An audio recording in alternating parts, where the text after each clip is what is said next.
உலகம் முழுவதும் இந்த டிசம்பர் 25 நம்ம கிறிஸ்துவினுடைய பிறப்பாக பெரும்பாலான சபைகள் அனுசரிக்கிறார்கள். கிறிஸ்துமஸ் நம்ம சொல்லும் பொழுது இயேசுவினுடைய பிறப்பை நினைவு கூறுகிறோம். இது இயேசுக்கு மட்டும் சிறப்பாக செய்யறதில்லை. உலகம் முழுவதும் பார்த்தீங்கன்னா பல மத தலைவர்களுடைய பிறந்த நாள் கொண்டாடப்படும். பல அரசியல் தலைவர்கள், பிரபல மிக்கவர்களுடைய பிறந்த நாள்லாம் கொண்டாடப்படுது. பைபிள் எந்த இடத்துலையும் இயேசுவினுடைய பிறப்பை கொண்டாடணும்னு கட்டளை கொடுக்குது. இயேசு எங்கேயுமே என்னுடைய பிறந்த நாள் நினைவு கூறுங்கன்னு சொல்லியிருக்கிறாரா? இயேசு நினைவு கூறுங்கன்னு ஒன்னே அவனை தான் சொன்னார். என்ன? திருவிருந்து. அவர் தான் நினைவு கூறுங்கன்னு சொன்னார். அப்ப யாரு இயேசுவினுடைய பிறப்பை கொண்டாடும்படியா யோசிச்சாங்க? யாரு ஆரம்பிச்சாங்க? இது நடுவுல ஏற்பட்ட ஒன்று. இயேசுவும் சொல்லல. இயேசுவினுடைய 12 சீசர்கள் இயேசு மரித்து போனதுக்கு அப்புறம் கிறிஸ்துமஸ் கொண்டாடினாங்களா? அவங்க சபைக்கு இதை நீங்க செய்யணும் எங்கேயாச்சும் நிருபத்தில் எழுதி கொடுத்துட்டு போனாங்களா? வேதம் இதை எங்கேயுமே நமக்கு சொல்லணும். அப்படியே நம்ம செய்யறோம். சபை கடந்து வந்ததுக்கு பிற்பாடு நிறைய புறஜாதி மதங்கள், மக்கள் அவர்களெல்லாம் அவர்களுடைய தலைவர்களையும் கடவுளையும் கொண்டாடுறாங்க. கிருஷ்ண ஜெயந்தி, புத்த ஜெயந்தி, மகாவீரர் ஜெயந்தி, இதெல்லாமே அவங்களுடைய பிறந்த நாள். காந்தி ஜெயந்தி, இதெல்லாம் நம்ம நாட்டிலேயே நம்ம நிறைய கொண்டாட்டங்களை பார்க்கிறோம். அப்படிப்பட்ட ஒரு பழக்கமாக இது ஆரம்பித்த பொழுதும் ரோமர் அரசன் கான்ஸ்டாண்டின் நோபல் காலத்துல அவர் கிறிஸ்தவ மதத்துக்கு மாறினதுக்கு அப்புறம் எல்லா மதத்திலையும் ஒரு கொண்டாட்டம் இருக்குது, பிறந்த நாள் கொண்டாட்டம். ரோமர்களுடைய ஆட்சி காலத்துல அந்த அரசனுடைய பிறந்த நாள் வெகு விமர்சையாக கொண்டாடப்படும். வரலாறு அப்படி அவங்க வணங்கக்கூடிய கிறிஸ்துவனுடைய பிறந்த நாளை நம்ம கொண்டாடணும், அது அவசியம் அவங்க கருதி அவங்க அதை கொண்டாடினாங்க. ஆனா சபையை இப்ப நம்ம அதை அனுசரிக்க வேண்டிய காரியம் என்னன்னு சொன்னா, இயேசுவை குறித்து நம்ம எல்லாவற்றையும் நினைவு கூற அழைக்கப்பட்டுள்ளோம். அவருடைய மரணத்தை நினைவு கூறணும், அவருடைய பிறப்பை நினைவு கூறணும், அவருடைய பாடுகளை நினைவு கூறணும், அவருடைய உயிர்த்தெழுதலை நம்ம நினைவு கூர்ந்தாகும். வரலாற்றுல இது ஏற்படுத்தப்பட்டாலும் இது அவருடைய மகிமைக்காக நாம் அனுசரிக்கும் பொழுது, அவரை மையப்படுத்தி நாம் இதை செய்யும் பொழுது இது மென்மையாகவே நமக்கு மேன்மையாகவும் ஆசீர்வாதமும் இருக்கு. அதனால இந்த நாள்ல நாம இதை பிரஜாதி வழக்கமா மற்றவர்கள் ஒரு ஒரு ஒரு சபை அல்லது ஒரு மத தலைவர்களுடைய பிறந்த நாள் அனுசரிக்கிறது போல அதை நம்ம அனுசரிக்கணும். நம்ம வெறுமனே அந்த பிறப்பினுடைய மேன்மைகளை அல்ல, எப்பயுமே பிறந்த நாள்னு சொன்னா அவங்க எப்படி வாழ்ந்தாங்க, அவங்க என்ன செஞ்சாங்கன்றத நம்ம நினைவு கூறுவோம். சரிங்களா? ஆனா வேதம் நமக்கு அதை குறித்து என்ன சொல்லுது? கிறிஸ்துவனுடைய பிறப்பை குறித்து வேதம் என்ன சொல்லுது? அதான் முதல்ல கிறிஸ்துமஸ் இயேசுவினுடைய பிறப்பை குறித்து பைபிள் முதல்ல எங்க சொல்லுது? எங்க சொல்லுது? இயேசு பிறக்க போறார், பிறப்பான்னு பைபிள் எங்க சொல்லுது?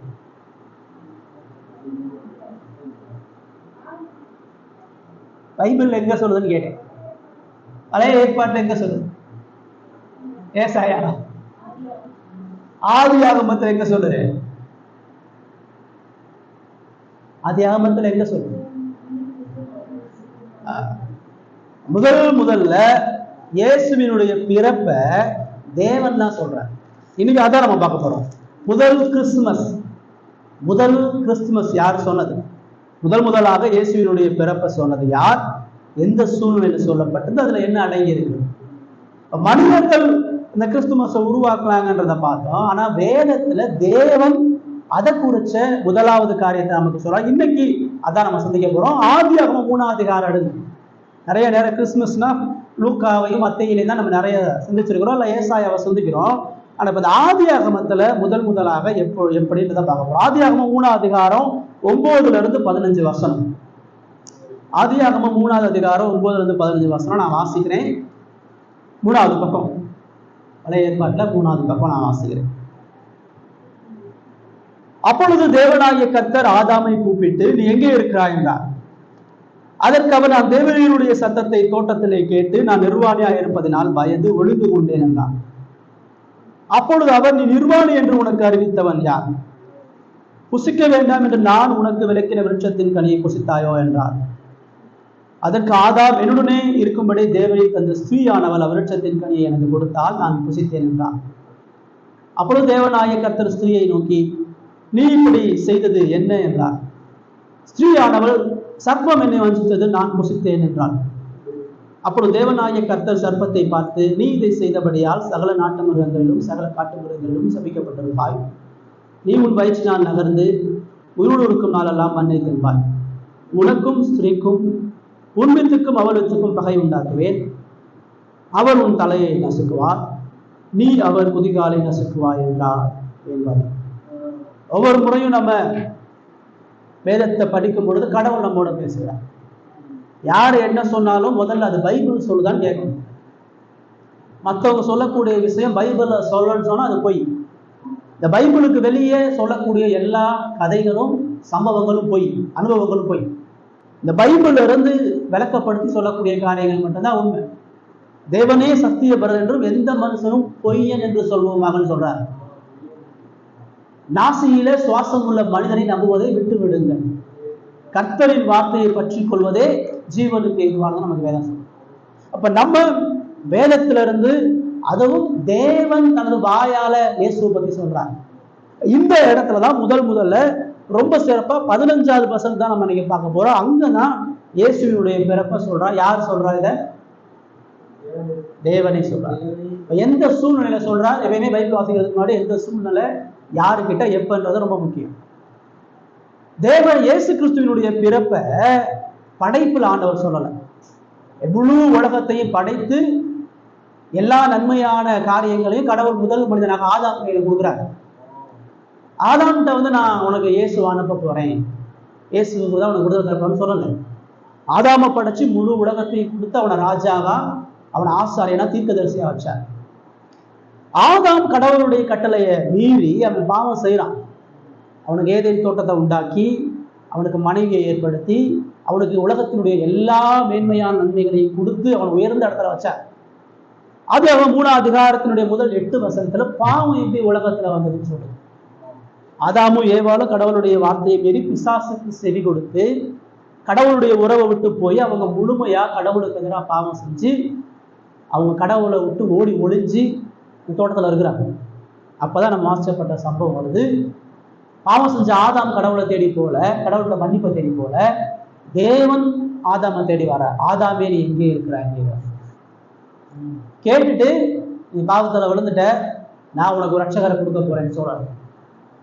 கேட்டுட்டு அந்த பாவத்தை முதல் விசாரிக்கிறார். இயேசுவை சொல்வதற்கு முன்பாக பாவத்தையும் தண்டனையும் தேவன் சொல்றார். மனிதனுடைய நிலையை சொல்றார்.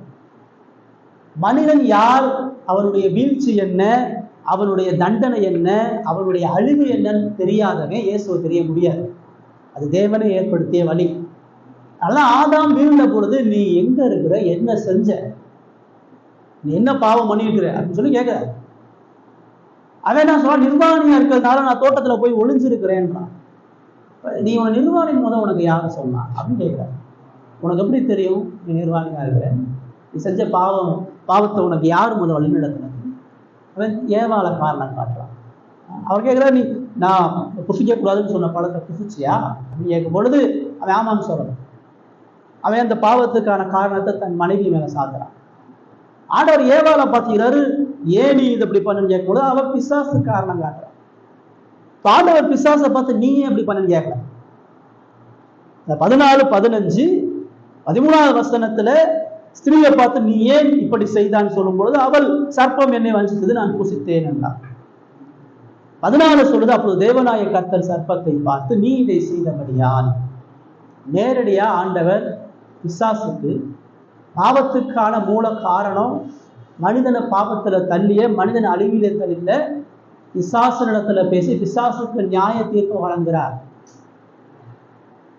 மனிதன் யார், பாவம் யார், அந்த வீழ்ச்சி எப்படி, பிசாசினுடைய தந்திரம் என்னன்றதை அவர் சொல்லிட்டு தான் பிசாசுக்கு என்ன தண்டனைன்ற 14வது வசனத்துல சொன்னாரு. சொல்லிட்டு 15ல தான் அவர் சொல்றாரு, உனக்கும் ஸ்திரீக்கும் உன் வித்துக்கும் அவள் வித்துக்கும் பகை உண்டாகவே. முதல் கிறிஸ்துமஸ் செய்தி யாரை பார்த்து சொல்லப்படுது? யாருக்கு சொல்லப்படுது? சாத்தானை பார்த்து சொல்லப்படுது. ஆதாம் ஏவாளை பார்த்து இயேசுவினுடைய பிறப்பு இங்க சொல்லப்படல. ஆதாம் ஏவாளை பார்த்து உங்களுக்காக ரட்சகர்னு சொல்லல. பாவத்தை செஞ்ச பாவத்துக்கு மூல காரணமாகிய பிசாசை பார்த்து நேரடியா இயேசுவுடைய பிறப்பை தேவன் சொல்லுகிறார்.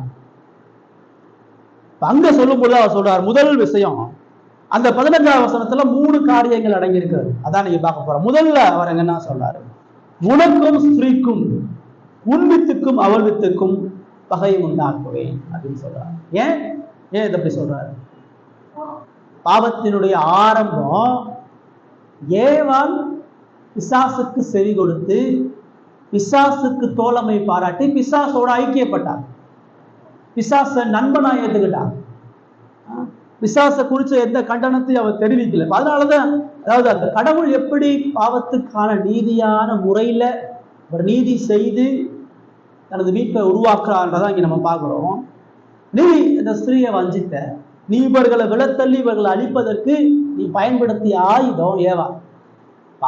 அதே ஆயுதத்தை இப்ப நான் உனக்கு பயன்படுத்தி உனக்கும் ஸ்திரீக்கும், நீங்க 2 பேரும் இப்ப க்ளோஸா இருக்கிறீங்க, உன் வார்த்தையை அவ கேட்டு செவி கொடுத்தா அவளை நீ ஜெயிச்சிட்ட நினைச்சிட்டு இருக்கிற.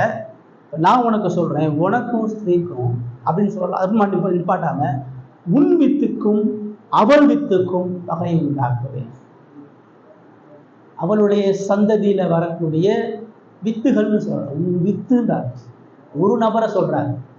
அவ சந்ததியில வரக்கூடிய ஒரு மனிதன், அவள் சந்ததியில வரக்கூடிய ஒரு நபர். அதே போல உன் வித்துக்கும் பிசாசின் மூலமா, பிசாசினுடைய வித்துனா பிசாசுக்கு செவி கொடுக்கிற எல்லாரும், பிசாசுக்கு செவி கொடுத்து பாவம் செஞ்சு கொண்டிருக்கிற எல்லாரையும் சேர்த்து அவர் சொல்றார், அவர்களுக்குள்ளாக முதலாவது பகை உண்டாக்குவே சொல்றார். இயேசுவினுடைய பிறப்புல முதல் விஷயமாக என்ன நடக்குது? இயேசுவினுடைய பிறப்புல முதல் விஷயமாக பாவத்துக்கு எதிரான பகை ஆரம்பமாகிறது. ஆதாம் ஏவாள் பிசாசுக்கு செவி கொடுத்து பாவத்தோட இணக்கமான ஐக்கிய உறவு கொண்டான்.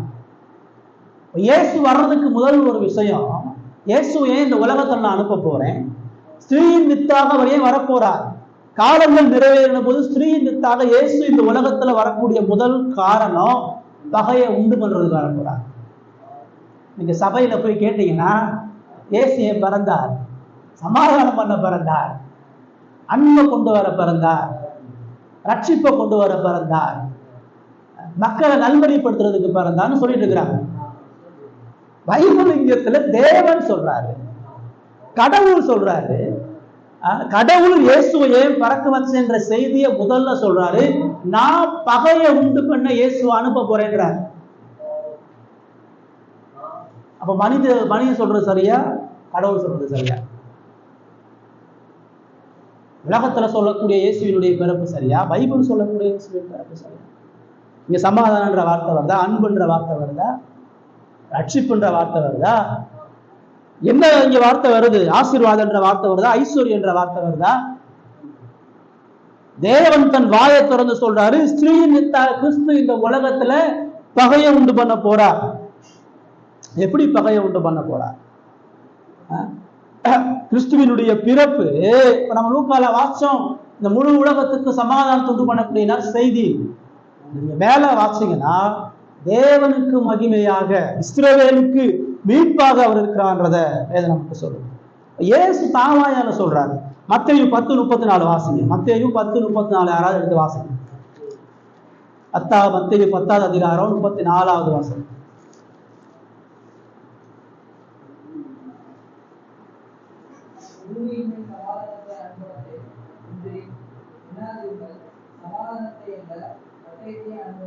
இயேசு என்ன சொல்றாரு? இயேசு தாவாயால சொல்றாரு. என்ன சொல்றாரு? சமாதானத்தை அனுப்ப வந்து நினைக்காது. ஏன்னா கள்ளத்திற்கு சமாதானத்தை பேசுவான். சமாதானம் சமாதானம் சமாதானம் பழைய ஏற்பாடுல தான் எச்சரிக்கிறார். இயேசு வந்தது சமாதானம். அவரே சொல்றாரு, பூமியில சமாதானத்தை அனுப்ப வந்தேன். என்னாத சமாதானத்தை கொடுக்காது, பட்டயத்தையே அனுப்ப வந்தேன். பட்டயத்தை கொண்டு வர. பட்டயம் என்ன கொண்டு வரும்? சண்டையை கொண்டு வரும். பட்டயம் பகையை கொண்டு வரும். பிதாவாகிய தேவன் என்ன சொல்றாரோ அதை இயேசு சொல்றாரு. சரிங்களா? லூக்கா லூக்கா 12:51 வாசிங்க. லூக்கா 12வது அதிகாரம் 51.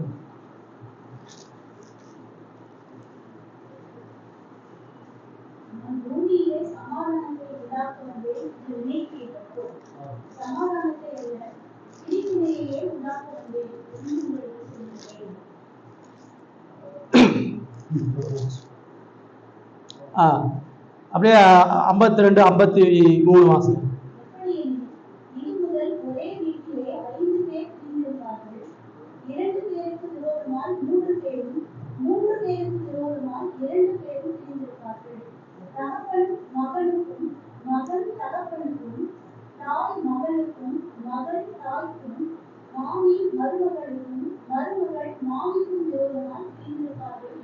இதுல லூக்கா தெளிவா சொல்றாரு, நான் பூமியில சமாதானத்தை உண்டாக்க வந்தேன் நினைக்காத, சமாதானத்தை அல்ல பிரிவினையே உண்டாக்க வந்தேன்.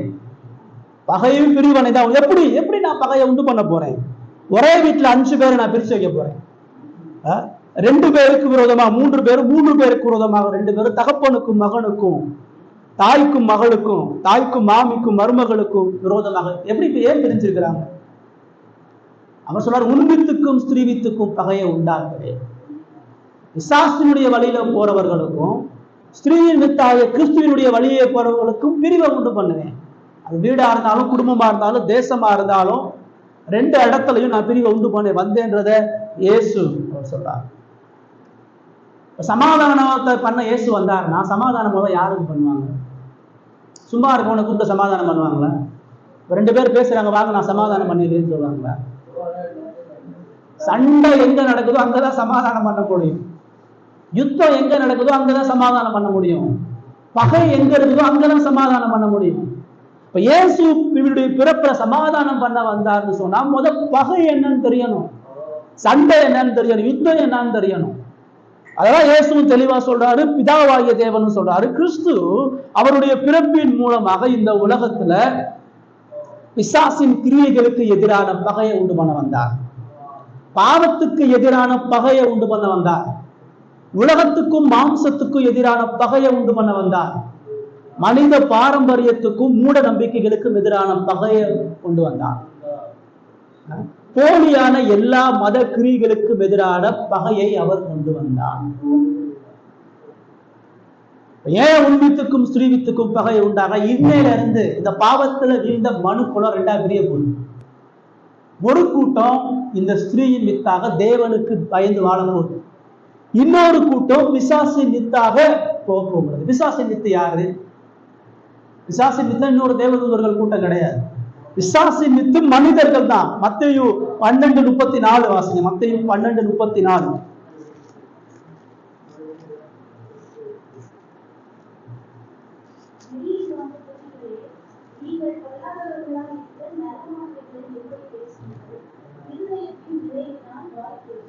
இரியன் பாம்பு குட்டிகளே, நீங்க யாரை பார்க்க? மக்களை பார்த்தா சொல்றாரு, நீங்கள் பொல்லாதவர்களாக, பிசாசுக்கு உங்களுடைய இருதயத்தையும் வாழ்க்கையும் கொடுக்கக்கூடிய எல்லாரும் சர்ப்பத்தை பார்த்து சொல்றாரு உன்வித்துன்றார். இப்ப இயேசு சொல்றாரு விரியன் பாம்பு குட்டிகளே. அந்த பாம்பினுடைய அந்த பிசாசினுடைய வழி வந்த மக்கள், அந்த பிசாசினுடைய வழியை பின்பற்றி தேவனை எதிர்த்து கலகம் செய்யக்கூடிய எல்லாரையும் சொல்றாரு. அதே மத்தேயு 23:33. மத்தேயு 23:33.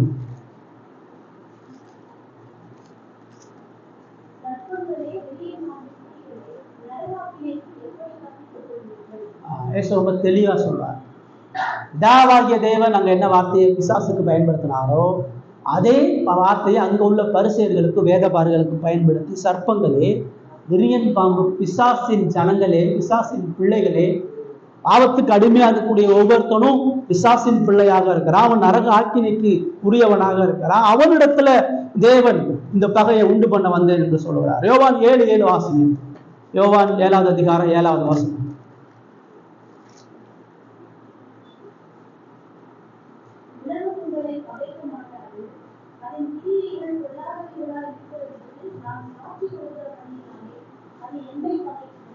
சொல்றார், என்னை யாரு பகைக்கிறா? ஏன் பகைக்கிறா? உலகம் உன்னை பகைக்காது. உலகத்தோட ஒத்து வாழ்றவன உலகம் பயக்காது. சொல்றாரு, அதன் கிரியைகள் பொல்லாதவைகள் என்று நாம் சாட்சி கொடுக்கிறபடியினால உலகத்துடைய வாழ்க்கை, மனிதர்களுடைய வாழ்க்கை, மனிதர்களுடைய எண்ணம், அவங்களுடைய வாழ்க்கை முறையெல்லாம் பொல்லாததா, பிசாசுக்குரியதா, சுயநலமானதா, பாவத்துக்கு உரியதா, தேவனுக்கு எதிராக இருக்கிறதுனால அவைகள் எல்லாம் என்னை பயக்கிறதுன்னு சொல்லி சொல்றாரு. உண்மையான கிறிஸ்துமஸ்னா என்ன? பிதாவாகிய தேவன் எதை கிறிஸ்துமஸா சொல்றார்? இயேசுவை பிறக்க செய்வதற்கான உண்மையான காரணத்தை என்ன சொல்றார்? பிசாசுக்கும் பாவத்துக்கும் எதிராக சண்டை போடுறதுதான் கிறிஸ்துமஸ். இயேசு உலகத்துக்கு அனுப்புனார்ன்றது இந்த முழு உலகத்துக்கும் சமாதானம் கிடையாது. இயேசு இந்த உலகத்தில் அனுப்புனான்றது ஒரு கூட்டத்துக்கு அது பெரிய ஆபத்து, ஒரு கூட்டத்துக்கு ஒரு பெரிய அழிவு, ஒரு கூட்டத்துக்கு அது ஒரு பெரிய கோபாக்கினை. அதான் இயேசு பிறந்த பொழுது ஏரோது கொலை செய்ய முற்படுகிறார். இயேசு பிறந்த பொழுது பிரதான ஆசாரிகள் பரிசையில் அவர் நிராகரிக்க முற்படுகிறார்கள். இயேசுவினுடைய பிறப்பு மிக சிறிய கூட்டத்துக்கு தான் ஆறுதலை சமாதானத்தை கொடுக்குது. அவருடைய பிறப்பு இந்த முழு உலகத்துக்குமான நியாய தீர்ப்பை சொல்லுது, முழு உலகத்துக்கு எதிரான ஆக்கினை தீர்ப்பை சொல்லுது, முழு உலகத்துக்கு எதிரான தேவனது கட்டளைகளை அது வெளிப்படையாக சொல்வதாக. ஸ்திரீயின் வித்தாகிய கிறிஸ்துவை விசுவாசிக்கக்கூடிய, பின்பற்றக்கூடிய ஒவ்வொரு மனிதனும் இந்த உலகத்துல பாவத்தையும் உலகத்தையும் பிசாசை எதிர்த்து போராடக்கூடியவனாக இருக்கிறான்றதுதான் கிறிஸ்துமத்தினுடைய முதல் செய்தி. இயேசுவை அனுப்ப போறேன்னா பகையை அனுப்ப போறேன். அவர் அந்த பகையை உண்டாக்குனார். அவர் வந்து இந்த உலகத்தை ரெட்டா பிரிச்சார். தன்னை பின்பற்றக்கூடிய ஜனத்தையும் பிசாசினுடைய மக்கள் யாரு என்கிற அடையாளத்தையும் அவர் கொடுத்தார். இந்த உலக வரலாறு இந்த ரெண்டுல தான் இருக்குது. ஆதியிலிருந்து இந்த ரெண்டு தான். பைபிள் ஃபுல்லா பாத்தீங்கன்னா இந்த ரெண்டு கூட்டம். ஆதாமினுடைய மகன் காயின், ஆபேல். ஆபேல் ஸ்திரீயின் வித்தாக கிறிஸ்துவ விசுவாசிக்கிறான். காயின் பிசாசின் வித்தாக ஆபேலை கொலை செய்யறான். நோவாவினுடைய காலத்துல நோவா மற்ற ஜனங்கள், நோவா இந்த ஸ்திரீயின் வித்தாக கிறிஸ்துவுக்கு கீழ்ப்படுகிறான். மற்ற ஜனங்கள் பொல்லாதவர்களாக வந்து எதிர்க்கிறாங்க. இஸ்மவேல், ஈசாக், ஏசா, யாக்கோபு, இஸ்ரவேலர், புறஜாதிகள். இப்படி வேதம் முழுவதும் பார்த்தீங்கன்னா இந்த பகை தொடர்ந்து கொண்டுதான் இருக்கு. வரலாறு முழுவதும் இந்த பகையை தேவன் நமக்கு சொல்றார். அவர் பிறந்துட்டாரு, எல்லாரும் இயேசுவை தொழுது கொள்ளுங்க. அவர் பிறந்துட்டாரு, எல்லாருக்கும் சமாதானம். அவர் பிறந்துட்டாரு, எல்லாருக்கும் சந்தோஷம் அப்படின்னு பைபிள் சொல்லல. அவர் பிறந்துட்டாரு, இந்த உலகத்துக்கு தண்டனை உறுதி. அவர் பிறந்துட்டாரு, பிசாசுக்கும் அவனுடைய கூட்டத்துக்கும் நியாய தீர்ப்பு உறுதி. அவர் பிறந்துட்டாரு, இந்த உலகத்துக்கும் அதனுடைய மூட நம்பிக்கைகளுக்கும் பாரம்பரியங்களுக்கும் தண்டனையும் ஆக்கினையும் உறுதின்றதான் சொல்லுங்க. நான் சொல்லல, பிதாவாகிய தேவன் சொல்றார். பைபிள் முழுவதும் அதான் சொல்லுது. இயேசு தாவாயால சொல்றார், நான் பகையை உண்டு பண்ணதான் வந்தேன், நான் பட்டயத்தை கொடுக்கதான் வந்தேன், நான் பிரிவினையை உண்டு பண்ணதான். அப்படி எல்லாரும் சேர்ந்து இருக்க முடியும்? அப்படி எல்லா இடத்துலயும் சமாதானமா இருக்க முடியும்? அப்புறம் எல்லாரும் அவரே அப்படி இல்லை. அவர் சமாதானத்தை கொடுக்க வந்தார்ல, அவரை யாரு சமாதானமா ஏற்றுக்கொண்டார்? எவ்வளவு பேர் அவருடைய சமாதானத்துக்கு, அவருடைய அன்புக்கு கீழ்ப்படிஞ்சாங்க? எவ்வளவு பேர் அவரை பின்பற்றினாங்க? அவரை சிலுவையில அரைஞ்சதை தவிர இந்த உலகம் வேற என்ன நல்லா செஞ்சுச்சு? பிசாசினுடைய கிரியைகளுக்கு பகையை உண்டு பண்ணி, பாவத்தையும் பாவத்துக்கு எதிரான பகையை உண்டு பண்ணுறதுதான் உண்மையான கிறிஸ்துமஸ். இப்போ நீங்க எங்க இருக்கீங்க? இதான் கேள்வி. ரொம்ப சிம்பிளான கேள்வி. நம்ம ஸ்திரீயின் வித்துல இருக்கிறோமா, சர்ப்பத்தின் வித்துல இருக்கிறோமா? உங்க இருதயத்தை நீங்க கேட்டு பாருங்க. நான் உண்மையாகவே இயேசுவால பிறக்கப்பட்டவனா இருக்கிறேன். ரெண்டுமே வித்துன்னு தான் சொல்றாரு. ஒன்று, ஒருத்தன் இயேசுவால பறக்கப்படணும், இல்ல பிசாசால பறக்கப்பட்டவனா வளர்க்கப்படணும். ஒவ்வொரு மனிதனும் இயல்பா இந்த உலகத்துல சர்ப்பத்தின் வித்தாதான் இருக்கிறான். ஆதாம ஏவாளும் பாவம் செஞ்சதுக்கு அப்புறம் இந்த முழு உலகமும் பாவ குடும்பத்துலதான் பறக்குது. பாவ சுபாவத்தோட தான் எல்லா மனிதனும் பறக்கிறான். சர்ப்பத்தின் வித்தாக தான் எல்லாரும் பறக்கிறான். ஆனா அந்த பறக்கப்பட்டு வளர்கிறவன தேவன் இயேசுவின் மூலமாக புதிய பிறப்பை கொடுக்கிறார், மறுபிறப்பை கொடுக்கிறார். அவனுக்கு புதிய இருதயத்தையும் புதிய வித்தையும் அவனுக்குள்ள கொடுக்கிறார். கடவுளுடைய வார்த்தையின் மூலமாக அவனை கிறிஸ்துவின் பிள்ளையாக மாற்றுகிறார். அப்படி மாற்றக்கூடிய மனிதன் பாவத்துக்கு எதிராக, பிசாசுக்கு எதிராக இயேசுவை போல போராட அழைக்கப்படுகிறான். இதுதான் உண்மையான கிறிஸ்துவத்தினுடைய முதல் செய்தி. உங்க வாழ்க்கையில நீங்க பாவத்துக்கு எதிராக போராடுறீங்களா? உலகத்துக்கு எதிரான பகை உங்களுக்கு இருக்குதா? இயேசு நேசிக்காத எல்லா பாவ செயல்களுக்கு எதிரான போராட்டம் உங்களுக்குள்ள இருக்குதா? பரிசுத்தத்துக்கு எதிராக சண்டை போடுறீங்களா? அதுதான் உண்மையான கிறிஸ்துமஸ். கிறிஸ்துமஸ்னா ஏதோ ஸ்வீட் கொடுக்கறது, சாப்பாடு போடுறது, ஏழைகளுக்கு அனாதைகளுக்கு நல்லது செய்யறது, நோயாளிகளுக்கு கொடுக்கறது, 4 பேருக்கு நல்ல பேர் எடுக்கிறதல்ல கிறிஸ்துமஸ். அல்லது இயேசு வந்துட்டாரு, எனக்காண்டி மறிச்சிட்டாரு, எனக்காண்டி என்ன செஞ்சுட்டாரு, தேவனுக்கு ஸ்தோத்திரங்கள் கிறிஸ்துமஸ். கிறிஸ்துமஸ்ன்றது நான் இந்த உலகத்துக்கு எதிரான பகையோடு வாழ்வது, தேவனுக்கு எதிராக கலகம் செய்யக்கூடிய எல்லாவற்றுக்கும் எதிராக எதிர்த்து போராடுவது. அதுக்குதான் அவர் பிறந்தார். அவர் எதுக்கு பிறந்தார்? சண்டை போட பிறந்தார். பிசாசுக்கு எதிராக சண்டை போட பிறந்தார். பிசாசை பின்பற்றக்கூடிய கூட்டத்துக்கு எதிராக சண்டை போட பிறந்தார். பகையை உண்டு பண்ணார். அந்த கிறிஸ்துவை பின்பற்றக்கூடிய ஒவ்வொரு மக்களும் இந்த உலகத்துல அவரை போல பகை பாவத்துக்கு எதிராக, உலகத்துக்கு எதிராக, மாம்சத்துக்கு எதிராக போராட அழைக்கப்படுகிறோம். இந்த 2 கூட்டத்துல எந்த கூட்டம்? நீங்க ரெண்டுக்கு நடுவில் யாரும் இருக்க முடியாது. ஒண்ணு இந்த பக்கம் இருக்கணும், கடவுளுக்கு பயந்து கீழ்ப்படிந்து பாவத்தை விட்டு விலகி கடவுளுடைய கற்பனைகளுக்கு பயந்து இயேசுவை பற்றி கொள்ளணும். அப்படி இல்லைன்னு சொன்னா அதே கடவுளுடைய கட்டளைக்கு எதிராக மனம் போன போக்குல சுய இச்சைப்படி என் வாழ்க்கை, என் இஷ்டம், என்னுடைய ரூல்ஸ், நான் என் மனம் போன போக்குல வாழ்றேன்ற வாழ்க்கையை வாழும். இந்த 2ல நம்ம எந்த நிலையில இருக்கோன்றதை நீங்க ஆராயணும். ஸ்ரீயின் வித்தாரணின்னு சொன்னா மனம் திரும்பி தேவன் கொடுத்த இந்த வாக்கு தத்துவம் உள்ள கிறிஸ்துவ முழு இதயத்தோட விசுவாசத்தை பின்பற்றணும். அன்னைக்கு அந்த இயேசு அந்த மெய்ப்பர்கள் மட்டும்தான் பின்பற்றினான். அந்த மெய்ப்பர்களை சாஸ்திரிகள் மட்டும்தான் தேடி போனான். அவருடைய சொந்த ஜனங்களோ, சொந்த ராஜாவோ, ஆசாரியனோ, சொந்த மக்கள் நிராகரித்தார்கள். கிறிஸ்துவோட ஏதோ சர்ச்சுக்கு போறது, ஆராதிக்கிறது, அந்த பண்டிகையை கொண்டாடுறதில்ல. கிறிஸ்துவன்றது என்னுடைய சொந்த இருதயத்துக்கு எதிராக, என்னுடைய சொந்த மாம்சத்துக்கு எதிராக, என்னுடைய சொந்த பாரம்பரியத்துக்கு எதிராக, மூட பழக்கத்துக்கு எதிராக, மனித வழிமுறைகளுக்கு எதிராக அனுதினமும் போராடக்கூடிய வாழ்க்கை. அதுக்குதான் இயேசு அனுப்புனேன்றார்.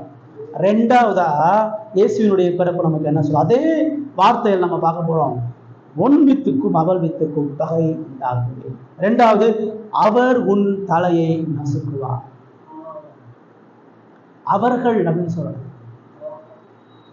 அவர் இங்கதான் தெளிவா முதல்ல வித்துன்னு சொன்னாரு, 2 கூட்டம்னாரு, 2 கூட்டத்துக்கு சண்டைனாரு. இப்ப நடுவுல நான் சொல்றாரு அவர். அந்த ஸ்ரீயின் வித்துக்கு அதிபதியாக இருக்கக்கூடிய அந்த கிறிஸ்து உன் தலையை நசுக்குவார் அப்படின்னு சொல்றாரு. 2வது இங்க என்ன சொல்றாரு? இயேசுவினுடைய பிறப்பு பகையை உண்டு பண்றது. ஃபர்ஸ்ட், இயேசுவினுடைய பிறப்பு பிசாசின் செயல்களையும் பாவத்தின் வெற்றியையும் உறுதி செய்கிறது. பிசாசையும் பாவத்தையும் ஜெயிக்கும்படியாக அவர் பறக்கிறார்.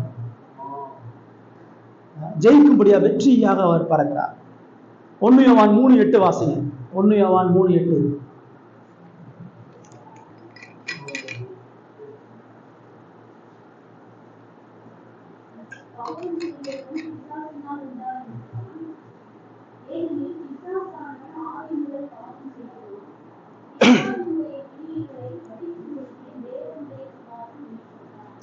தேவகுமாரன் ஏன் வெளிப்பட்டார்? பிசாசின் கிரியைகளை அழிக்கும்படியாக. பாவம் செய்யற ஒவ்வொரு மனுஷனும் பிசாசால தான் இருக்கிறான். அதை நிர்மூலமாக்குவதற்காக தான் தேவகுமாரன் வெளிப்பட்டார் என்பதை அங்க சொல்றாரு. இப்ப இயேசுவினுடைய பிறப்பு வெறுமனே அது பிசாசுக்கு எதிரான பகையை உண்டு பண்றது மாத்திரம் இல்ல, பாவத்துக்கு எதிரான போராட்டத்தை உண்டு பண்றது மாத்திரம் இல்ல, அதை முற்றிலுமாக அழித்து போடுவதற்காக, பாவத்தையும் பிசாசின் கிரியைகளையும் முற்றிலும் அழித்து போடுவதற்காக அவர் பிறந்தார். முதல்ல சொல்றாரு அவர் யுத்தம் பண்ண வந்தார், அவர் பகையை உண்டு பண்ண வந்தார். 2வது சொல்லுது அவர் முழுமையாக அந்த யுத்தத்தை முடித்து போடுகிறவரா, வெற்றி கொள்ளுகிறவராக அவர் வந்தார்ன்றத பார்க்கலாம். கொலோசியர் 2வது அதிகாரம் 13-15 வசனம். கொலோசியர் 2வது அதிகாரம் 13-15 வசனம்.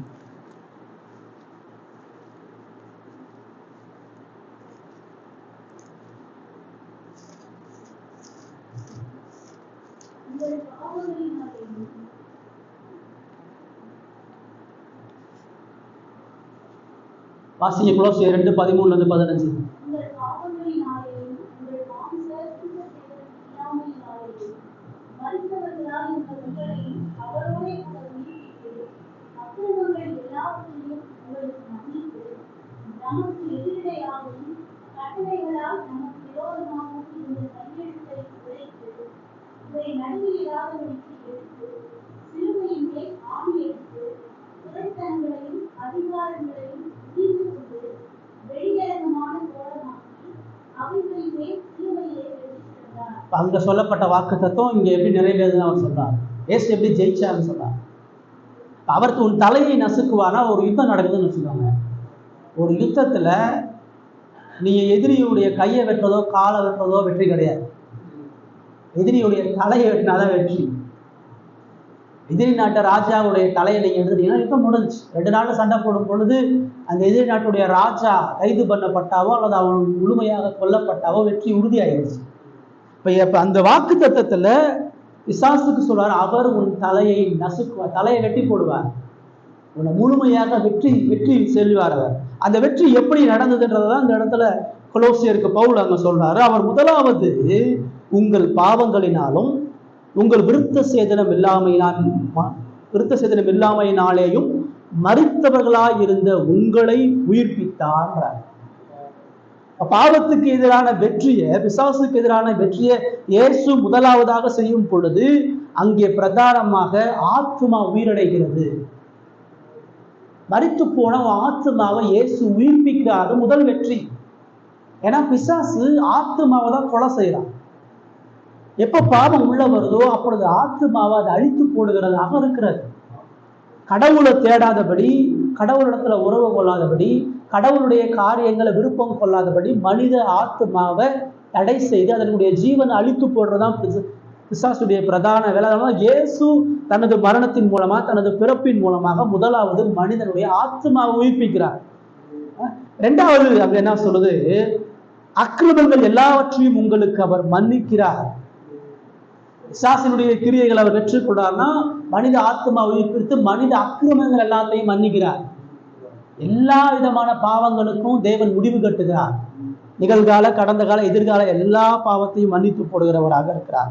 3வது என்ன சொல்றது, நமக்கு எதிரடையாக கட்டளைகளால் நமக்கு விரோதமாக இருந்த கையெழுத்தை குலைத்து, நம்ம செஞ்ச எல்லா பாவத்துக்கான ரெக்கார்டு, நம்ம வாழ்ந்த எல்லா அசுத்தமான வாழ்க்கைக்கான நீதியான நியாய தீர்ப்பினுடைய தண்டனையிலிருந்து நம்மளை விடுவிக்கிறார். இதாவாகிய தேவன் எழுதி வைத்திருக்கக்கூடிய எல்லா பாவ கடன்களை இருந்து நம்மளை அவர் விடுதலையாக்கி அந்த கையெழுத்தை குலைத்து போட்டு எல்லா விதமான நியாய தீர்ப்பையும் ஆக்கினை தீர்ப்பிலிருந்து நமக்கு விடுதலை கொடுக்கிறார். பாவத்துக்கான தண்டனை எதுவுமே இல்லாதபடி செய்கிறார். அடுத்தவர்கள் என்ன சொல்ற, துரைத்தனங்களையும் அதிகாரங்களையும் முறிந்து கொண்டு வெளியரங்கமான கோலமாக்கி எல்லாவித மனித அதிகாரங்கள், மரண அதிகாரங்கள், மரண பயங்கள் எல்லாவற்றையும் அவர் நீக்கி போடுகிறார். நீக்கி போட்டுதான் அவைகளின் மேல் சிலுவையிலே வெற்றி சிறந்தார். தலையை எப்படி நசுக்கி போடுவாரு? மாம்சத்தின்படி சண்டை போட்டு வெற்றி அடைகிறதல்ல. அதுக்குதான் பிசாசு பண்ணான். பிசாசு என்ன பண்ணா, இயேசுவை மாம்சத்துல கொண்டுட்டா ஜெயிச்சுட்டான்னு நினைச்சான். அதனாலதான் அவர் அடிச்சு பாடுகளுக்கு உட்படுத்தி நிர்வாணப்படுத்தி சிலுவையில கொண்டுட்டு தனக்கு வெற்றி நினைச்சான். ஆனா இயேசு அதே சிலுவையின் மூலமாக பிசாசினுடைய தலையை வெட்டி போடுறார். அதே சிலுவையின் மரணத்தின் மூலமாக தான் பிசாசினுடைய எல்லாவற்றிலிருந்தும் வெற்றியை சுதந்திரிக்கிறார். ஆத்மாவை உயிர் கொடுக்கிறாரு, எல்லா அக்கிரமத்தையும் மன்னிக்கிறாரு, நியாய தீர்ப்பை தண்டனை இருந்து விடுதலை கொடுக்கிறாரு, மனித அதிகாரங்கள், பயங்கள், மரண பயங்கள் எல்லாவற்றிலிருந்து பூரணமான வெற்றியை தேவன் சம்பாதிக்கிறார் என்பதை பார்க்கிறோம். எபிரேயர் 2வது அதிகாரம் 14-15 வசனம். எபிரேயர் 2வது அதிகாரம் 14-15 வசனம். எபிரேயர் 2:14-15.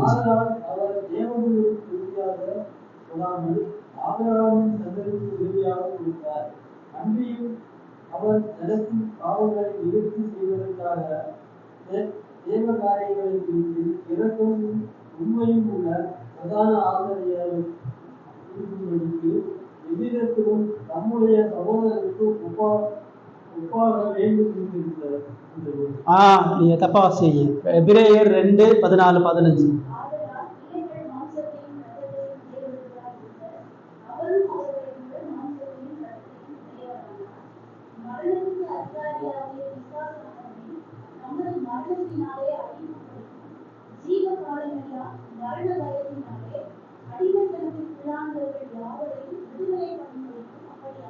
பாருங்க, இப்ப ஏன் அவர் மனுஷனா பிறந்தார், ஏன் வந்தார் சொல்ல, பிள்ளைகள் மாம்சத்தையும் இரத்தத்தையும் உடையவர்களாய் இருக்க அவரும் அவர்களைப் போல மாம்சத்தையும் இரத்தத்தையும் உடையவரானார். அவருடைய ஜனங்கள் மாம்சத்துல இருந்தனால அவர் இந்த உலகத்துல மாம்சத்துல வந்தார். வந்து மரணத்துக்கு அதிகாரியான பிசாசானவனை தமது மரணத்தினாலே அழிக்கும்படி, மரணம் பிசாசு கொண்டு வரான், பாவத்தை நிமித்தம் அந்த உலகத்துல மரணம் வரும் பொழுது அந்த மரணத்தை ஜெயிப்பதற்கு அவர் தனது மரணத்தை செலுத்தி ஜீவ காலம் எல்லாம் மரண பயத்தினால அடிமைத்தனத்துக்குள்ளாக இருந்த, மரண பயத்தோடு வாழக்கூடிய மனுஷன், மரணத்தை எதிர்நோக்கி எதிர்காலத்தை குறித்து பயத்தோடு வாழ்ந்திருக்கக்கூடிய மனுஷன், எதிர்கால பயத்தில் வாழக்கூடிய ஒவ்வொரு மனிதனை விடுதலை பண்ணும்படி இயேசு பிறந்தார் என்பதை பிரதானமாக சொல்கிறார். அப்ப இந்த வாக்கு தத்தத்தை ரெண்டாவது அவர் உன் தலையை நசுக்குவார் என்று சொல்லும் பொழுது கிறிஸ்துவ மட்டும் சொல்லுது, கிறிஸ்துவையும் ஜனங்களையும் சொல்லல. இப்ப முதல்ல பகையை உண்டு பண்ணும் பொழுது இயேசு தன்னையும் மக்களையும் சேர்த்து சொல்றாரு. ரெண்டாவது பிசாசு அழிக்கும் பொழுது அவர் மட்டும் அதை செய்யறாருன்னு சொல்றாரு. வாசிச்ச வசனங்கள் அவரை மட்டும் சொல்லுது. கிறிஸ்து தனி ஒருவராக பிசாசை ஜெயிக்கிறவரா, பாவத்தை ஜெயிக்கிறவரா, உலகத்தினுடைய அதிகாரங்களை வல்லமையை ஜெயிக்கிறவரா, மரணத்தை ஜெயிக்கிறவராக வெற்றி கொள்ளுகிறவராக அவர் பிறந்தார். அவருடைய பிறப்பு என்பது இதை எல்லாவற்றையும் ஜெயிக்கக்கூடிய பிறப்பாக இருக்கிறது. இப்ப இயேசு கூட எந்த மனிதனும் சேர்ந்து அதை செய்யல. நான் பாதி செய்யறேன், நீங்க பாதி செய்யுங்க, நான் பாதி செய்வேன், எனக்கு பதில் தூதர்கள் பாதி செய்வாங்கன்னு சொல்றாரு. அவர் தனி ஒருவரா முழுமையாக பாவத்துக்கான எல்லா பிராயச்சித்தங்களையும், நியாய பிரமாணத்தை கை கொள்ள வேண்டிய எல்லா கட்டளைகளையும், பாவத்து நிமித்தமாக வரக்கூடிய எல்லா சாபங்களையும், அதன் நிமித்தமாக வரக்கூடிய எல்லா தண்டனைகளையும் அவர் முழுமையாக நிறைவேற்றி முடித்தார் சொல்றார். இப்ப நீங்கள் நானும் ஜெயிக்க முடியாது, நீங்கள் நானும் வெற்றி கொள்ள முடியாது. அவர் தலையே நசுக்குவார்னு சொல்லுது, அவரோடு சேர்ந்து நாமும் நசுக்கும்லாம் சொல்லணும். விசாசை அழிக்கிறதற்கும் பாவத்தை ஜெயிக்கிறதற்கும் பாவ கடனை போக்குவதற்கும் மனித அதிகாரங்கள்ல இருந்து மரண பயங்களிலிருந்து நீக்குவதற்கும் எந்த மனிதனாலும் முடியாது. கிறிஸ்து ஒருவர் மாத்திரம் அதை செய்ய முடியும். கிறிஸ்துக்கு மட்டும்தான் அந்த முழுமையான அதிகாரம் இருக்குன்றதை இயேசு நமக்கு சொல்லியிருக்கிறார். உங்களுக்கு எனக்கு என்ன வேலை? அவர் உன் தலையை நசுக்குவார்ன்றதுல உங்களுக்கு எனக்கு என்ன வேலை? இந்த கிறிஸ்துவை முழுமையாக விசுவாசிப்பது மட்டும்தான் உங்களுக்கு எனக்கு வேலை. இந்த மாம்சத்துல வந்த இயேசு உங்களுக்காக எனக்காக செய்து முடித்த இந்த பிசாசினுடைய கிரியைகளை அழித்து பாவத்தை நிவர்த்தி செஞ்சு நியாய பிரமாணத்தை கை கொண்டு தன்னை பாடுகளுக்கு உட்படுத்தி மரணத்துக்கு உட்படுத்தி மரண பயங்களை நீக்கி பாவத்தினால வரக்கூடிய நீதியான கடவுளுடைய கோபாக்கிலிருந்து விடுதலை கொடுத்தான்றத விசுவாசிக்கிறத தவிர வேற எந்த வேலையும் உங்களுக்கு கொடுக்கல. இன்னைக்கு இந்த உலகம் என்ன சொல்லுதுன்னா, நம்ம பாதி செய்யணும்னு சொல்லுது. ஏசு சிலுவையில மறிச்சு எல்லாம் பண்ணிட்டாரா, நீங்கள் நானும் செய்யணும். உங்கள்கிட்ட இருக்கிற பாவத்தை எடுத்து போறதுக்கு நீங்க தான் போராடணும். நீங்க ரட்சிப்பை இழக்க முடியும். ஏசு உங்களுக்கு ரட்சிப்பை கொடுத்திருந்தாலும் நீங்க பாவம் செஞ்சா அந்த ரட்சிப்பை இழந்து போயிருவீங்க. உங்களுக்கு நீதியான ஆக்கினையும் தண்டனையும் கட்டாயம் இருக்கதான் செய்யுதுன்னு சொல்லுது. ஆண்டவர் இங்க மிக தெளிவாக சொல்றார், கிறிஸ்து எல்லாவற்றையும் முழுமையாக செய்து முடித்திருக்கிறார். மனிதன் செய்வதற்கு ஒண்ணும் இல்லை. பாதாமையாவான பிசாசுக்கு பேசுறத கேட்கிறாங்க. இவங்க செஞ்ச பாவத்துக்கு ஆக்கினைக்கு கடவுள் நீதியான தண்டனையை கொடுப்பார், பயந்துட்டு இருக்கிறாங்க. அவர் சொல்றாரு, இல்ல, உன்னை அழித்து போட்ட இந்த பிசாசை அழிப்பதற்கு என்னுடைய குமாரனை நான் அனுப்ப போறேன். உன்னை பாவத்துக்கு மரணத்துக்கு உள்ளாக்குன இந்த துன்மார்க்கமான செயல்களை நிவர்த்தி செய்வதற்கு நான் என்னுடைய குமாரனை அழித்து. ஆனா மனுஷனால அதை நம்ப முடியாது. ஆதாம் இதை நம்பாதனாலதான் அவன் ஏதாச்சும் செஞ்சு கடவுளிடத்துல மன்னிப்பார் நான் முடிவெடுத்தான். அதான் காயின் பண்ணான். காயின் போய் கடவுள் தன்னுடைய காணிக்கையின் மூலமாக தன்னை மன்னிப்பார், தான் ஏதாச்சும் கடவுளுக்கு செஞ்சு கடவுளுக்கு நல்ல பேர் வாங்கன்னு அவன் நினைச்சான். தேவன் அவனை சபித்து ஆவேல காப்பாற்றான்றத பார்க்க. இஸ்ரவேல் ஜனங்களை தான் தப்புதான் பண்ணான். வரலாறு தோறும் மனுஷன் கடவுளுக்கு எதிராக செய்யக்கூடிய தப்பு என்னன்னா, அவன் சில நல்ல காரியங்களை செஞ்சு, அவன் சில தான தர்மங்களை செஞ்சு, அவன் சில நேர்த்தியான காரியங்களை செஞ்சு கடவுளுடைய மன்னிப்பையும் ஆசீர்வாதத்தையும் பெறலாம்னு நினைக்கிறான். இந்த உலக மதத்துக்கு கிறிஸ்துவத்துக்கு ஒரு பெரிய வித்தியாசமே அதான். மற்ற எல்லா மதங்களும் என்ன சொல்றது, நீ ஏதாச்சும் செய்ய, நீ மொட்டை போடு, நீ பாத யாத்திரை போ, நீ உன் சரீரத்தை காயப்படுத்து, நீ காணிக்க கொடு, நீ ஊழியரை தாங்கு, நீ உபவாசரு, நீ முழு இரவு ஜெபம் பண்ணு, நீ இதெல்லாம் செஞ்சேன்னா கடவுள் திருப்தி அடைவார், கடவுள் மூலமாக ஆசீர்வாதத்தை கொடுப்பார். வேதம் தெளிவா சொல்லுது, எந்த மனிதனும் தனது மீட்புக்காக எதையும் செய்ய முடியாது. தான் ரட்சிப்புக்காக, தன்னை காப்பாற்றுவதற்கு, தான் நித்திய ஜீவனை அடைவதற்கு இயேசு எல்லாவற்றையும் செய்து முடித்திருக்கிறார். ஆனா மனுஷன் இதை செஞ்சு செஞ்சு அவன் தோற்று போறவனாக இருக்கிறான். வேதம் நமக்கு என்ன சொல்றது? அவர் செய்து முடித்த இந்த பாவ பரிகாரத்தையும் மரணத்தையும் விசுவாசம், ஒண்ணு மட்டும்தான் அவன் வேலை. விசுவாசத்தினாலதான் நீதிமான் படைப்பான். மனிதனுடைய எந்த கிரியைகளும் செயல்களும் மனிதனுக்கு ரட்சிப்பையும் மீட்பையும் கொடுக்காது. இரண்டாவது அந்த பகுதியை உங்களுக்கு என்ன சொல்றது? இயேசுவினுடைய பிறப்பு என்பது அவர் நமக்கான எல்லா ரட்சிப்பின் காரியங்களையும் செய்து முடித்திருக்கிறார். நமக்கு வேண்டிய ஆறுதலும் சமாதானமும் விடுதலையும் நமக்கு வேண்டிய நித்திய வாழ்க்கையும் அவருடைய மரணத்தின் மூலமாக மட்டுமே செய்யப்பட்டிருக்கிறது. உங்களுக்கு நீங்கள் நானும் செய்யக்கூடிய எதையுமே நம்ம கையில கொடுக்கணும். உங்ககிட்ட என்கிட்டையும் ஒரு சொட்டு நல்லது இருந்தாலும் இயேசு இந்த உலகத்துக்கு வர வேண்டிய அவசியம் இல்லை. நீங்கள் நானும் 100% துன்மார்க்கர் பாவிகள் என்பதை அறிந்துதான் அவர் இந்த உலகத்துல நமக்காக எல்லாவற்றையும் செய்து முடித்தார். கிறிஸ்துவின் பிறப்பு என்பது அவரை மட்டும் முழுமையாக விசுவாசிப்பதற்கு நம்மை அழைக்கிறது. அவர் மட்டுமே வெற்றி சிறந்திருக்கிறார் என்கிற விசுவாசத்தை கொடுக்குது. மூணாவதா இயேசுவின் பிறப்பு நமக்கு என்ன சொல்லும்? அது ஆதியாகமம் 3:15 அவர் சொல்றாரு, உன்வித்துக்கும் அவவித்துக்கும் பகை உண்டாக்குவேன், அவர் உன் தலையை நசுக்குவார், நீ அவர் குதிகாலை நசுக்குவாய். பிசாசு என்ன செய்ய முடியும், என்ன செய்வான்றதை அவர் என்ன சொல்றார்? அவர் உன் தலையை வெட்டி போடுவாரு, நீ அவருடைய குதிங்கால அழித்து போடுவார். இப்ப யோசுவா 2 யுத்தம் நடக்குது, 2 பகையாளிகள், 2 எதிரிகள் சந்திக்கிறாங்க. ஒருத்தர் எதிரியுடைய தலையெடுக்கிறாரு, அந்த எதிரி அவருடைய குதிகால காயப்படுத்துறான், குதிகால எடுக்கிறான். குதிகால எடுத்துட்டா உயிர் போயிருமா? குதிகால எடுத்துட்டா செத்து போயிடுவாரா? குதிகால காயப்படுத்தினா வேகமா நடக்கிற நொண்டி நொண்டி நடப்பாரு. குதிகால காயப்படுத்தினா சரீரத்தினுடைய ஒரு பகுதி காயப்படும், ஆனா உயிர் போவார். சண்டை நடக்கும், யுத்தம் இருக்கும், ஜெயிக்க முடியாது. பிசாசினுடைய செயலை இதற்கு என்ன சொல்லப்படுகிறது? மூணாவது இங்க என்ன சொல்றதுன்னா, கிறிஸ்துவினுடைய பிறப்பு கிறிஸ்துவின் மக்களை பாடுகளை சகிக்க அழைக்கிறது. கடவுள் சொல்றார் இயேசுவினுடைய பிறப்பை பற்றி சொல்லும் போது, வேதத்தில் சொல்றது கிறிஸ்து தலையாக இருக்கிறார், அவருடைய ஜனங்கள் அவருடைய சரீரமாக இருக்கிறார்கள் சொல்றார். கிறிஸ்துவுக்குள்ளாக நாம் எல்லாரும் அவருடைய அவயவங்களாக இருக்கிறோம்னு எபேசியர்ல கொலோசியர்ல நம்ம பார்க்கிறோம்.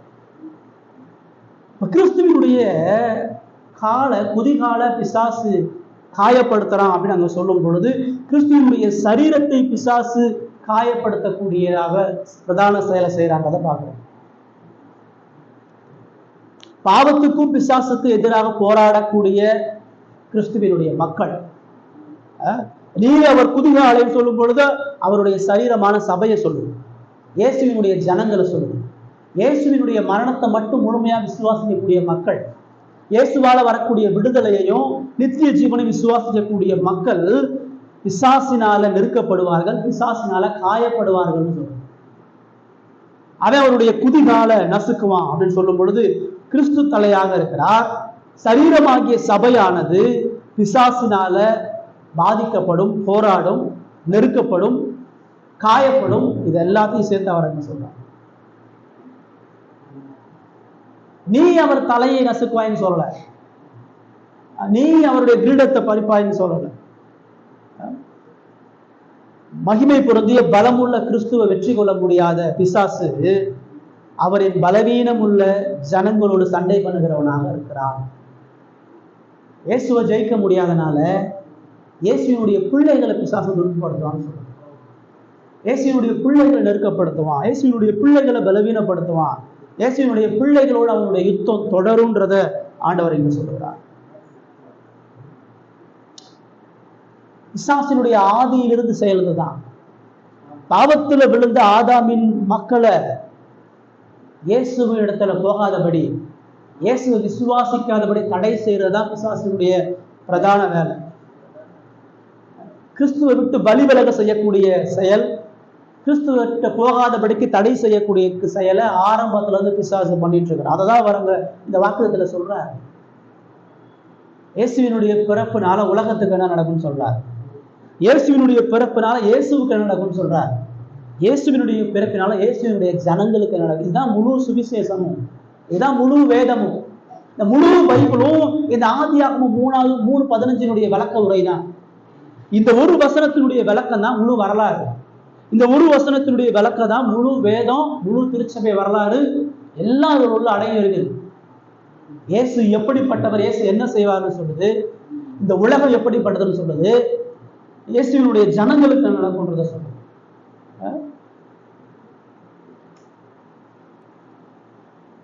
மாம்சத்தின்படி கிறிஸ்துவினுடைய மக்களை பயமுறுத்துகிறக்கூடிய செயலையும், கிறிஸ்துவினுடைய மக்களை காயப்படுத்தக்கூடிய செயலையும், கிறிஸ்துவினுடைய ஜனங்களை மரணத்துக்கு உள்ளாகக்கூடிய செயல்களையும் பிசாசு ஆதியிலிருந்து செய்து கொண்டிருக்கிறான்.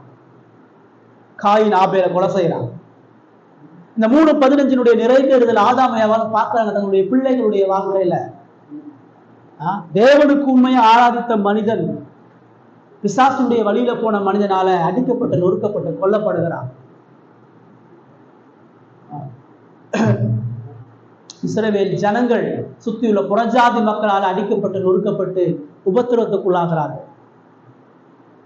கிறிஸ்துவ பின்பற்றக்கூடிய பழைய ஏற்பாட்டு எல்லா தீர்க்கதரிசிகளும் காயப்படுகிறார்கள், கொலை செய்யப்படுகிறார்கள். புதிய ஏற்பாட்டில் யோவான் சாமியுடைய தலை வெட்டப்படுகிறது. இயேசு பின்பற்றிய 12 அப்போஸ்தலர்களும் இரத்த சாட்சியா மறிக்கிறார்கள். பிசாசால சபை உடைக்கப்படுது, நொறுக்கப்படுது. வரலாறு முழுவதும் திருச்சபையினுடைய மக்கள் பிசாசால பல்வேறு பாடுகளையும் வழிகளையும் அவர்கள் அடைகிறார்கள் என்பதை பார்க்கிறோம். இன்னொரு புறம் நீ அவர் குதிகாலை நசுக்குவாய் என்று சொல்லும் பொழுது கிறிஸ்துவினுடைய சரீரத்தை எப்படி காயப்படுத்தி அவன் கொலை செய்வான்றதை அது உள்ளடக்கிதான் சொல்லுது. அவர் உன் தலை எடுப்பாரு, நீ அவருடைய சரீரத்தை காயப்படுத்து. பிசாசால் அந்த உலகத்துல உச்சகட்டமா இயேசுக்கு செஞ்சக்கூடிய ஒண்ணே ஒண்ணு, அவருடைய சரீரத்தை அவமானப்படுத்தி நிர்வாணப்படுத்தி அவருடைய சரீரத்துல ஆணைகளால கடைஞ்சு அவரை கன்னத்துல அரைஞ்சு அவரை முகத்துல துப்பி கசையடியை கொடுத்து அவருடைய சரீரத்தை முழுமையாக அழித்த காரியத்தவரை வேற எதையும் பிசாசால செய்ய முடியாது. அவருடைய சரீர பாடுகளையும் இந்த வாக்குத்தத்தை உள்ளடக்கி இருக்கிறது, அவருடைய திருச்சபைகளையும் உள்ளடக்கி. ஆனால் கிறிஸ்து சரீரத்தை அழிச்சு போட்டாலும் இயேசு ஆவியில உயிர்ப்பிக்கப்பட்டார். அவர் ஆயில உயிர்ப்பிக்கப்பட்டு பிசாச வெற்றி கொண்டவராக இருந்தார். இந்த 3ஆவதா இந்த வசனம் நமக்கு என்ன சொல்றது? இயேசுவினுடைய பிறப்பு அவருடைய ஜனங்களுக்கு இந்த உலகத்திலே பாடுகளையும் போராட்டங்களையும் சகிக்கக்கூடிய பலனை தருகிறதாக இருக்கிறது சொல்லுவோம். அந்த உலகம் சொல்லுது இயேசுவினுடைய பிறப்பினால சமாதானம், ஆசீர்வாதம், நிம்மதி, மகிழ்ச்சி, ஐஸ்வர்யம், இதுக்காக தான் இயேசு பிறந்தாருன்னு சொல்லுது. தேவன் இயேசுவினுடைய பிறப்பை குறித்து சொல்றாரு. உண்மைதான், அவர் சமாதானத்தை கொடுக்க வந்தாரு, அவர் சந்தோஷத்தை கொடுக்க வந்தாரு, ஐஸ்வர்யத்தை கொடுக்க வந்தார், ஆசீர்வாதத்தை கொடுக்க வந்தார். ஆனா அது இந்த உலகத்துக்குரியதாக அல்ல. அவர் ஆத்தும ரீதியான சமாதானத்தை கொடுக்க வந்தார். அவர் தேவனுக்கு நமக்குமான பகையை நிவர்த்தி செய்து சமாதானத்தை கொடுக்க வந்தார். அவர் ஆவிக்குரிய சந்தோஷத்தை கொடுக்க வந்தார். அவர் ஆவிக்குரிய ஐஸ்வர்யத்தை கொடுக்க வந்தார். அவர் நித்திய ஜீவனுக்குரிய எல்லா மகிழ்ச்சியும் கொடுக்க தான் வந்தார்ன்றத வேதம் நமக்கு சொல்கிறது. இந்த உலகத்துல கிறிஸ்துவை பின்பற்றும் பொழுது அது பாவத்தினுடைய பிசாசினுடைய எல்லா நெருக்கங்களையும் போராட்டங்களும் மரணம் வரை நமக்கு உண்டு. அதான் இயேசுடைய பிறப்பு சொல்லும். அவர் பிறந்த அன்னைக்கே கொலை செய்யப்படுகிறார், கொலை செய்வதற்கான திட்டம் தீட்டப்படுகிறது. அவர் வளர்ந்து வரும் பொழுது அவருடைய ஜனங்கள் அவரை மலையிலிருந்து தள்ள பார்க்கிறார். அவருடைய ஊழியத்தின் முழுவதுமாக அவரை புறந்தள்ளி அவரை நெருக்கி அவரை பயல் செய்யப்போன்னு சொல்லி அவரை அவமானப்படுத்தி இறுதி வர அவரை ஜனங்கள் புறம்பாக்குறதையும் நெருக்குகிறதையும் நம்ம பார்க்கிறோம். அதுதான் அவருடைய ஜனங்களுக்கு முன்ன்றத வேதம் நமக்கு சொல்லுது. இப்ப இயேசுவினுடைய பிறப்பு என்ன சொல்றது? அழிந்து போகிற இந்த உலகத்தை அல்ல, நித்திய வாழ்விற்குரிய போராட்டத்தை நீ கிறிஸ்துவின் மூலமாக வெற்றி கொள்றத சொல்லு. இயேசு தனது மரணத்தின் மூலமாக பிசாசையும் பாவத்தையும் உலகத்தையும் ஜெயித்தார். அவரை நோக்கி பார்த்து நீயும் கிறிஸ்துவை போல வெற்றி கொள்ளவனாக இருன்றத ஆண்டவர் சொல்றார். இதுதான் மூணாவதா இயேசுவினுடைய பிறப்பு உங்களுக்கு எனக்கு சொல்றோம். மூணாவதா உங்களுக்கு எனக்கு சொல்லக்கூடிய இந்த சத்தியத்தின் மூலமா நம்ம என்ன கற்றுக்கொள்கிறோம்? இயேசுவினுடைய பிறப்பு நமக்கு உண்மையாகவே நித்திய ஆசீர்வாதங்களை கொடுக்குது. இயேசுவினுடைய பிறப்பு சமாதானத்தையும் மகிழ்ச்சியை கொடுக்குது. ஆனா அது பரலோகத்துக்குரிய மேன்மைகளை சொல்லும். அது இந்த உலகத்துல ஒரு கூட நம்ம சமாதானம், இந்த உலக பிசாசுடைய கருத்துல இருக்குது. இங்க எப்படி சமாதானத்தை அடைய முடியும்? இந்த உலகம் பொல்லாங்கனுக்குள்ளாக இருக்குதுன்னு அவர் சொல்றாரு. இந்த உலகத்துல உங்களுக்கு எனக்கு சிலுவை மட்டும்தான் இருக்குது. அதனாலதான் அவர் என்னை பின்பற்றணும், அழுதினும் தன் சிலுவையை சுமந்து கொண்டு என்னை பின்பற்ற கடவன்னார்.